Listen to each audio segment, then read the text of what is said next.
Sinister stories. In the heart of a quiet, unassuming town named Willowbrook, nestled among the rolling hills and surrounded by thick woods, there was a sense of tranquility that wrapped around the lives of its residents. Willowbrook was the kind of place where the days unfolded in lazy fashion, where everyone knew each other's names, and where the biggest event of the year was the annual town fair, with its cotton candy, Ferris wheel, and jovial laughter that echoed through the crisp autumn air. That was until one fateful day when a traveling carnival arrived. The townspeople awoke one morning to find the main square transformed into a sprawling carnival ground.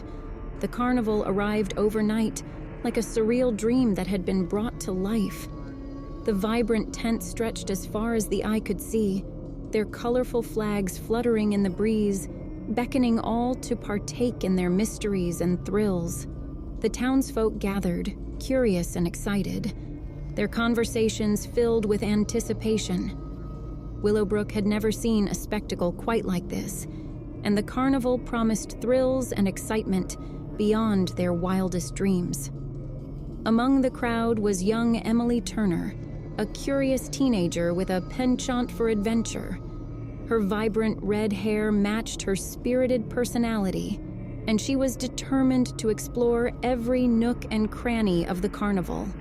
Her parents, along with the rest of the townspeople, watched with cautious interest as the carnival's barkers enticed visitors with promises of wondrous sights and unforgettable experiences. The carnival was unlike any other. Its attractions were a blend of mysticism and the mystery. There was a tent filled with fortune tellers, their eyes veiled in mystery, promising glimpses into the future. Another showcased a collection of oddities and curiosities, from two-headed animals to bizarre artifacts from far-off lands. But it was the main event, the centerpiece of the carnival, that drew the most attention. An enormous, shadowy tent known simply as the Abyss. Its entrance was adorned with intricate carvings of eerie creatures, and the air around it seemed to buzz with an otherworldly energy. Emily couldn't resist. Her heart pounding with excitement, she stepped into the darkness of the Abyss, the entrance swallowing her whole. Inside, a dimly lit corridor led her deeper into the tent, the walls lined with grotesque masks and eerie paintings that seemed to watch her every move.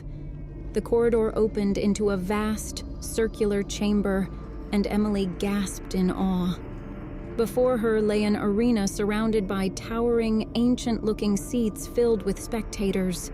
The performers, clad in tattered costumes and masks, occupied the center of the arena. They were an odd assembly of characters, their faces obscured, their bodies contorted in strange, unsettling ways. A hush fell over the audience, and Emily felt a sudden sense of foreboding. The carnival had promised thrills, but there was something about this place that sent a chill down her spine. She was about to turn and leave when a spotlight illuminated the arena's center, revealing the carnival's ringmaster, a tall, gaunt figure in a top hat and long coat. "Ladies and gentlemen, welcome to the Abyss," the ringmaster declared with an eerie smile that didn't reach his eyes. "Prepare to witness acts of wonder and horror beyond your imagination. But remember, once you enter, there is no turning back." As the performances began, Emily found herself captivated by the bizarre and terrifying feats of the carnival's performers. A fire breather seemed to conjure flames from thin air. A contortionist twisted her body into grotesque shapes, and a magician performed tricks that defied the laws of nature. But as the night wore on, the performances grew darker, more sinister. The carnival's acrobats moved with an unnatural grace, their bodies defying gravity as they soared through the air. The fortune tellers, their eyes now devoid of their earlier mystery, revealed chilling prophecies of doom and despair.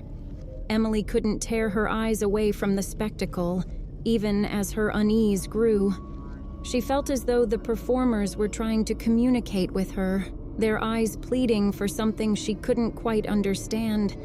It was as if they were trapped, bound to this cursed carnival, and they were seeking her help. Finally, the ringmaster took center stage once more, his eyes locked onto Emily's. "And now, for our grand finale," he announced, his voice dripping with malevolence. "A volunteer from the audience, please." Emily's heart raced as the spotlight found her, its harsh glare blinding her momentarily. She hesitated, torn between fleeing this nightmarish world and succumbing to its dark allure. But before she could make a choice, a sudden force lifted her off her feet, carrying her into the arena against her will. She struggled, but it was as if invisible hands held her captive. The ringmaster's smile widened as he approached, his eyes devoid of any humanity. "Ah, our brave volunteer," he crooned, his voice a sinister melody. "You will be the star of our grand finale, dear Emily." The arena darkened, and the carnival's performers gathered around, their masked faces leering. Emily's fear reached its peak as she realized the true nature of this carnival. These performers were not here to entertain. They were seeking revenge on anyone and everyone. As the ringmaster raised his hands, preparing for the finale, Emily's thoughts raced. She needed to find a way to break the curse, to release the tormented souls from their eternal torment. But how? In the blink of an eye, Emily's mind was flooded with memories of the town's history, the stories her grandmother had told her about Willowbrook's past. The carnival, she remembered, had been here before, long ago. It had promised thrills and excitement, but it had left the town in darkness, plagued by misfortune and tragedy. With newfound determination, Emily reached deep into her pocket, where she had stashed a pendant that her grandmother had given her for luck, a family heirloom that was said to protect her family. As the ringmaster chanted incantations and the performers closed in, Emily clutched the pendant and whispered the words of positivity and wishing the carnival would leave her and the town alone. A shimmering light enveloped her, pushing back the sinister forces that held her captive. The carnival performers recoiled, their masks slipping, revealing faces etched with agony and despair.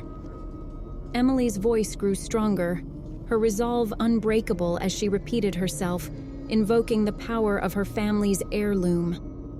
The cursed souls, bound to the carnival for centuries, cried out in anguish as they were released from their torment.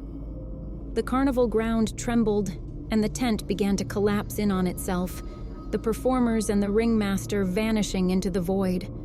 With a blinding flash of light, the curse was broken and the nightmare ended. Emily found herself standing in the now deserted tent, the carnival's remnants fading into nothingness. Outside, the sun began to rise, and the town of Willowbrook returned to its peaceful, tranquil state. The townspeople awoke, their memories of the carnival fading like a distant dream. Emily emerged from the tent, her heart still racing, but her spirit unbroken. She had faced the darkest of nightmares and emerged victorious.